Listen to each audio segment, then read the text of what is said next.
Paltrocast. Aside from doing media today, good day for you so far? Yeah.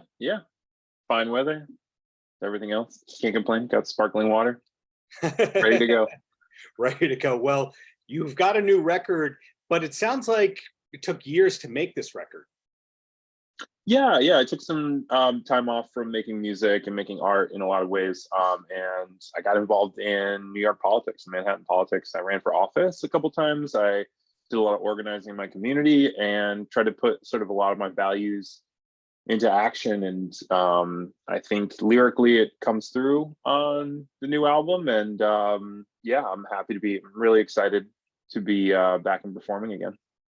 So Midnight Choir, what's the correct stylized way to write it? Is it all caps, one word? Yep. Okay, so now we know that for the record. We'll make sure that Wikipedia picks that up so no one can ever get that incorrect. But when did you actually finish this new record? In March, actually. I recorded it kind of fast and furious throughout the end of January and all of February, and it came together really fast. I didn't, I kind of let myself like pursue ideas in a sort of short fashion, kind of get back to like my sort of more punk roots rather than milling over each individual sound like I used to do for years. Just really kind of get it together if it worked, if I could, if it was a groove, if it seemed like maybe I could dance to it, whatever was happening, just kind of follow that, aesthetic, follow each song to the end of its, aesthetic principles, basically. The Bauhaus cover that you put out as a B-side, was that recorded in the same batch or after you finished the album? Yeah, it was actually the first thing I recorded because I hadn't recorded anything in so long. I wanted to really kind of test myself, see where I was at. And so I tried to, stretch my voice a little bit on this album and also sort of get comfortable in my kind of like, short range of, Johnny Cash, Leonard Cohen, about 8-note range that I've got there. A lot of artists are on that self-proclaimed 8-note range. Morrissey is a fantastic one. You could say Ian Curtis was an 8-noter as well. For sure. Now, people call you dark wave. Do you like that genre classification, or is that too simplistic as to what you do? It works for me because I think a lot of what I'm inspired by, a lot of like the music I grew up with, and a lot of what I listen to now is in that sort of darker vein of the sort of new wave or new romantics of the 80s, Depeche Mode and New Order and things like that. Yeah. Was that always the music of choice, or were you for a little while into Van Halen and Kiss? I never had that period. As I get older, though, I get more and more interested in metal, and I realize like how kind of like cool young Metallica was, and their politics were like really pretty interesting, and they were against the death penalty and for saving the environment and kind of like classically liberal things. But yeah. And took a stance against making music videos for the first couple of records. And is Metallica the smartest band that nobody realizes is the smartest band?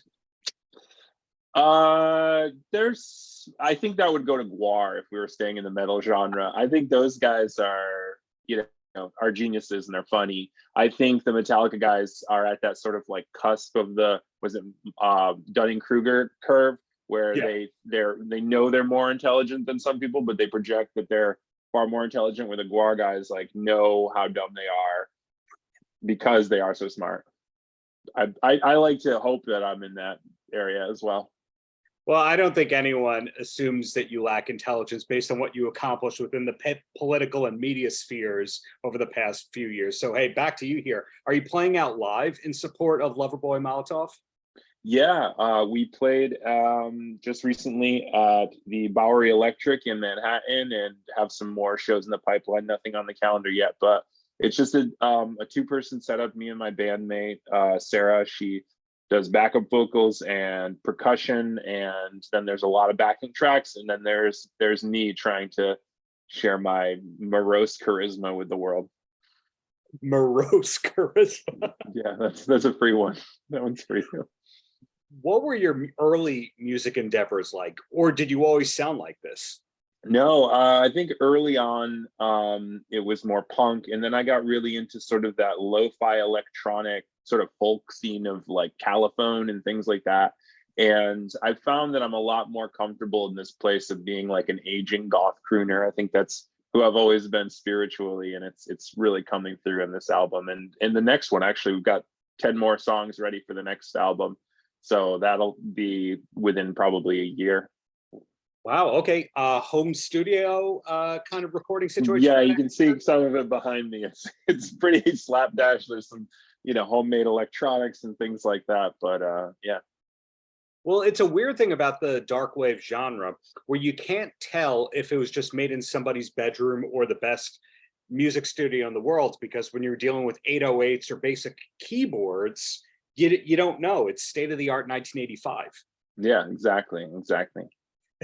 So okay, so recapping what I've learned here, there's more gigs coming, there's another record coming. When you're not busy with the songwriting or performing, where does your free time usually go?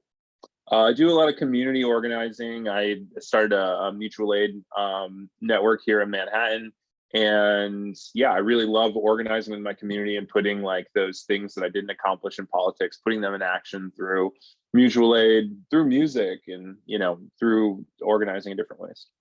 So it's the opposite of golf. Golf, yeah. Because I find that musicians with the downtime, they either do even more artistic niche projects, like they have a cover band or a thing with their wife, or they go, what's the exact opposite of playing heavy music? Golf. I get that, but I'm the kind of person, I'm an anti-golf course leftist, where I think they're wasteful uses of our resources and tend to attract kind of some of the worst people in the world. So that's where I'm at. Well, a follow-up question to all that. Were there, from your political time, were there a lot of people that were also fans of New Order and Joy Division, everyday people we would read about in the newspaper? Was there much overlap at all? It's hard to say. There is a emerging a couple of what was I going to say?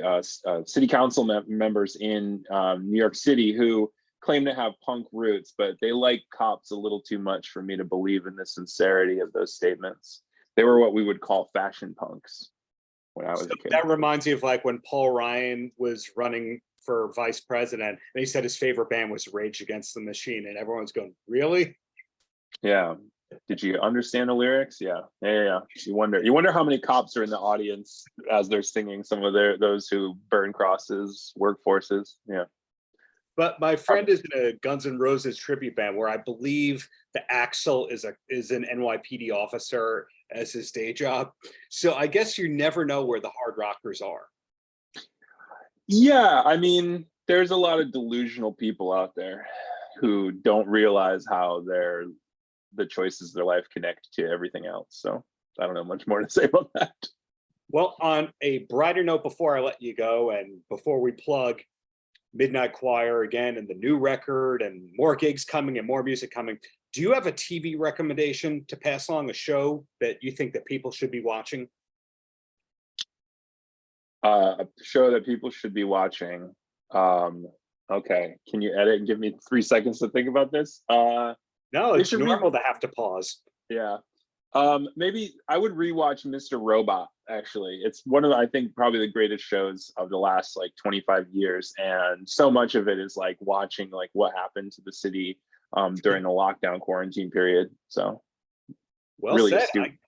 I need to dig into that one. Well, Patrick, thank you for your time. Thank you for making New York City a better place through the ways that you do. So looking forward to whatever is coming next, whether it's through your community organization or your music. Appreciate it, Darren. Thank you. Paltrocast.